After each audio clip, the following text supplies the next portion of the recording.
നമസ്കാരം.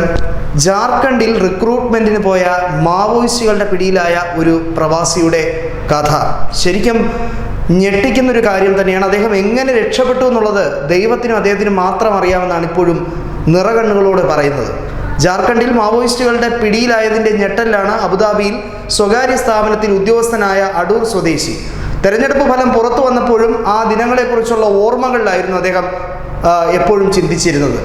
ജംഷഡ്പൂരിൽ നിന്ന് 210 കിലോമീറ്റർ അകലെയാണ് അദ്ദേഹത്തെയും സഹ ഉദ്യോഗസ്ഥനായ അറബ് സ്വദേശിയെയും മാവോയിസ്റ്റുകാർ തടഞ്ഞു വയ്ച്ചത്. ഒട്ടനവധി മാവോയിസ്റ്റ് കലാപം ഉണ്ടായിട്ടുള്ള മേഖലകളാണ് അതൊക്കെ.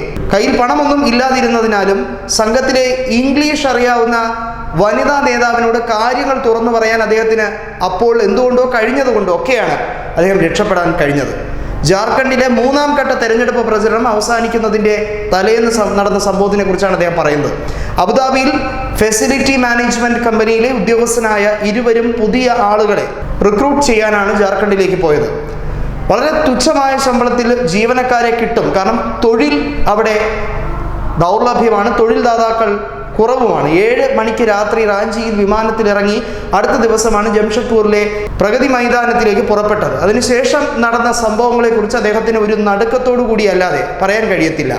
എഞ്ചിനീയറിംഗ് പാസ്സായവർ പോലും ഏത് കുറഞ്ഞ ജോലിയും ചെയ്യാൻ സന്നദ്ധരായവരുടെ നാടാണ് ജാർഖണ്ഡ്. വളരെയധികം അവികസിതമായ സംസ്ഥാനം.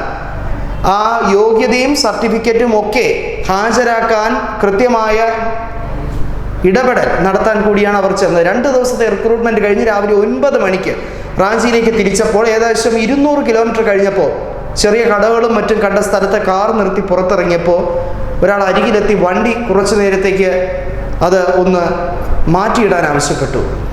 ഇത് കാര്യം പറഞ്ഞപ്പോഴത്തേക്കുമാണ് സംഗതി വഷളാണെന്ന് പിടികിട്ടിയത്. ഒപ്പം ചെല്ലാൻ പറഞ്ഞു. പാതയോരത്ത് നിന്ന് 200 മീറ്റർ ഉള്ളിൽ കുറ്റിക്കാടും പാറയും നിറഞ്ഞ സ്ഥലത്തേക്കാണ് കൊണ്ടുപോയത്. ആദ്യം വന്നവരുടെ പക്കൽ ആയുധങ്ങൾ കണ്ടില്ലെങ്കിലും സങ്കേതത്തിലേക്ക് ചെന്നപ്പോൾ AK-47 ഉൾപ്പെടെയുള്ള മാരക ആയുധങ്ങൾ കാത്തു സൂക്ഷിച്ച് വെച്ചിരിക്കുന്ന ഒരു കൂട്ടം ആളുകൾ, കൈവശമുണ്ടായിരുന്ന ഇലക്ട്രോണിക് ഉപകരണങ്ങളെല്ലാം അവർ പിടിച്ചെടുക്കുകയും ചെയ്തു.